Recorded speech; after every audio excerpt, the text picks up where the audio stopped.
Hello friends, இன்றைக்கி நம்ம கிச்சனில் பன்னீர் டிக்கா மசாலா ரெஸ்டாரண்ட் ஸ்டைலில் எப்படி செய்கிறதுன்னு பார்க்கலாம் வாங்க. வீடியோக்குள்ளே போகிறதுக்கு முன்னாடி நம்ம சேனலை சப்ஸ்கிரைப் பண்ணாதவங்க சப்ஸ்கிரைப் பண்ணிவிடுங்க. பக்கத்தில் இருக்க பெல் ஐக்கானையும் ப்ரெஸ் பண்ணிவிடுங்க. இதுக்கு நான் 200 கிராம் பன்னீர் எடுத்திருக்கேன். அதை இந்த மாதிரி க்யூப்ஸாக கட் பண்ணி எடுத்துக்கலாம். இந்த கிரேவி நான், சப்பாத்தி, ரோட்டி, ஃபுல்கா எல்லாத்துக்குமே ரொம்ப சூட்டபிளான சைட் டிஷ் இது. இப்போ ஒரு பவுல் எடுத்துக்கோங்க. அதில் கெட்டி தயிர் 1 டேபிள் ஸ்பூன், அது கூட 1/2 டீஸ்பூன் மஞ்சள்தூள், 1 டீஸ்பூன் மிளகாய்த்தூள், 1/2 டீஸ்பூன் சீரகத்தூள், 1/2 டீஸ்பூன் மல்லித்தூள், அது கூட கரம் மசாலா 1/2 டீஸ்பூன் சேர்த்துக்கோங்க.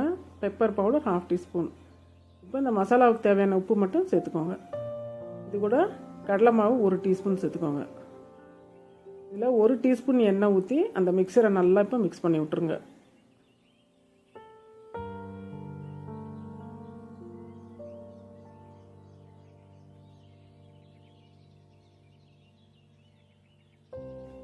இதை மிக்ஸ் பண்ணதுக்கப்புறமா 1 டீஸ்பூன் இஞ்சி பூண்டு விழுது சேர்த்து அதையும் நல்லா மிக்ஸ் பண்ணிவிடுங்க. இப்போ நம்ம கட் பண்ணி வச்சுருக்க பன்னீரை அந்த மசாலாவில் சேர்த்துடலாம். சேர்த்து அதை நல்லா ஒன்றோட ஒன்றா மிக்ஸ் பண்ணி விட்டுருங்க. இந்த மசாலா கோட் பண்ண பன்னீரை நம்ம தவாவில் ரோஸ்ட் பண்ணி அதுக்கப்புறம் தான் கிரேவியில் சேர்க்க போகிறோம். அந்த மாதிரி சேர்க்கும்போது டேஸ்ட் அதிகமாக இருக்கும், பன்னீரும் ரொம்ப ஜூஸியாக இருக்கும். இதை நீங்கள் மிக்ஸ் பண்ணும்போது பன்னீர் உடையாத அளவுக்கு ஜென்டிலாக அதை மிக்ஸ் பண்ணி விடுங்க.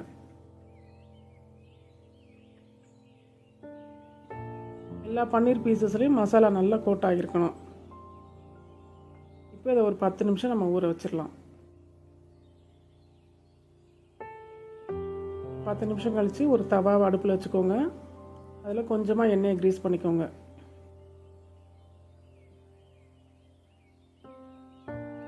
மசாலாவில் கோட்டான அந்த பன்னீரை தவாவில் போட்டு அதை நம்ம இப்போ ரோஸ்ட் பண்ணிக்கலாம். இந்த பன்னீரை நீங்கள் ஒவ்வொரு சைடும் 2 நிமிஷம் தான் நீங்கள் அதை ரோஸ்ட் பண்ணி எடுக்கணும். ரொம்ப இதை ரோஸ்ட் பண்ணக்கூடாது. பாதி வெந்தால் போதும், மிச்சம் வந்து கிரேவியில் தான் அது வேகணும். இப்போ கொஞ்சம் எண்ணெய் பத்தலைன்னா அது கொஞ்சம் நீங்கள் ஊற்றிக்கலாம். இதை வந்து நீங்கள் லோ ஃப்ளேமில் தான் வச்சு அதை ரோஸ்ட் பண்ணணும். இப்போ ஒரு சைடு 2 நிமிஷம் ஆனதுக்கு அப்புறமா திருப்பி போட்டுடலாம்.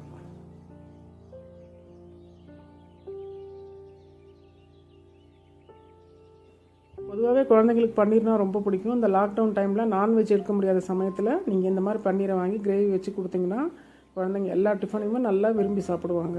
அதனால் இதை நீங்கள் உங்கள் வீட்டில் கண்டிப்பாக ட்ரை பண்ணுங்கள். இதை செஞ்சு கொடுத்தீங்கன்னா உங்கள் வீட்டில் எல்லாருமே உங்களை அப்ரிஷியேட் பண்ணுவாங்க. இந்த மாதிரி கோல்டன் ப்ரௌன் ஆனதுக்கப்புறமா அதை ஒரு பிளேட்டில் மாற்றிக்கோங்க. இப்போ ஒரு பேன் எடுத்துக்கோங்க. அதில் 2 டேபிள் ஸ்பூன் எண்ணெய் ஊற்றிக்கலாம். தாளிக்கிறதுக்கு 1 டீஸ்பூன் ஜீரகம்,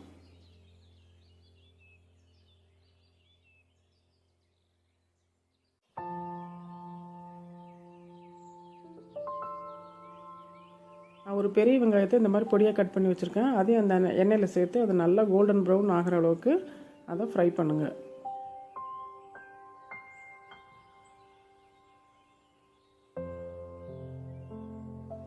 வெங்காயம் கோல்டன் ப்ரௌன் ஆயிடுச்சு. இப்போ இது கூட 1/2 டீஸ்பூன் இஞ்சி பூண்டு விழுது சேர்த்துக்கலாம்.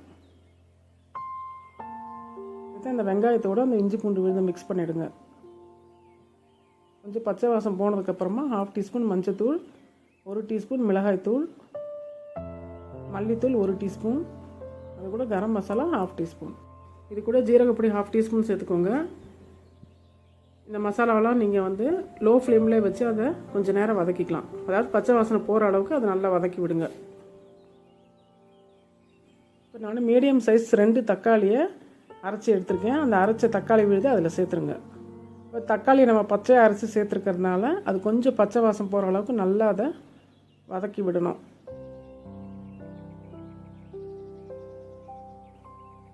இப்போ தக்காளி நல்லா வதங்கிருச்சு. இப்போ இந்த ஸ்டேஜில் 1/2 கப் தண்ணி ஊற்றிக்கலாம். இப்போ இந்த கிரேவிக்கு தேவையான உப்பு மட்டும் சேர்த்துக்கோங்க. சேர்த்து அதை நல்லா மிக்ஸ் பண்ணி விட்டு அதை நல்லா கொதிக்க விட்டுடலாம்.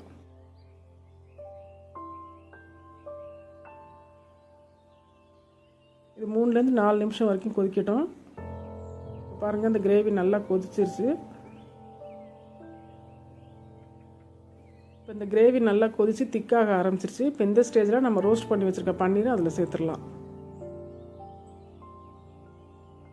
சேர்த்து அந்த கிரேவியோடு நல்லா அதை மிக்ஸ் பண்ணுங்கள்.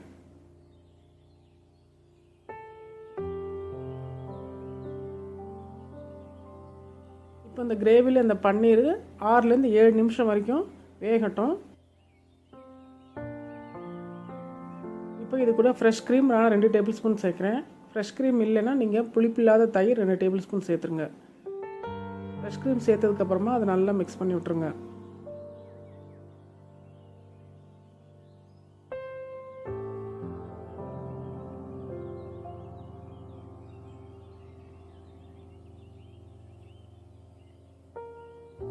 இது ஒரு மூடி போட்டு மூடி வச்சிடலாம். இது 6லேருந்து 7 நிமிஷம் வரைக்கும் வேகட்டும். அதுக்கு மேலே வேக விட்டிங்கன்னா பன்னீர் ரப்பர் மாதிரி ஆகிடும். அதனால் 6லேருந்து 7 நிமிஷம் கரெக்டான குக்கிங் டைம். இப்போ கஸ்தூரி மேத்தி கொஞ்சமாக எடுத்து அதை க்ரஷ் பண்ணி அதில் சேர்த்துருங்க. இப்போ இந்த கிரேவி ரெடி ஆகிடுச்சு. இது நீங்கள் உங்கள் கன்சிஸ்டன்சிக்கு தகுந்த மாதிரி இதை நீங்கள் செஞ்சுக்கலாம். நான் கொஞ்சம் திக்காகவே செஞ்சுருக்கேன். இப்போ கார்னிஷிங்க்கு கொஞ்சம் கொத்தமல்லி தூவி அதை நம்ம இப்போ இறக்கி வச்சிடலாம். இந்த வீடியோ உங்களுக்கு பிடிச்சிருந்தா லைக் பண்ணுங்கள், ஷேர் பண்ணுங்கள். விஜயராம் ரெசிபீஸ்க்கு சப்ஸ்கிரைப் பண்ணுங்கள். உங்கள் ஃபீட்பேக்கை கமெண்ட்டில் சொல்லுங்கள்.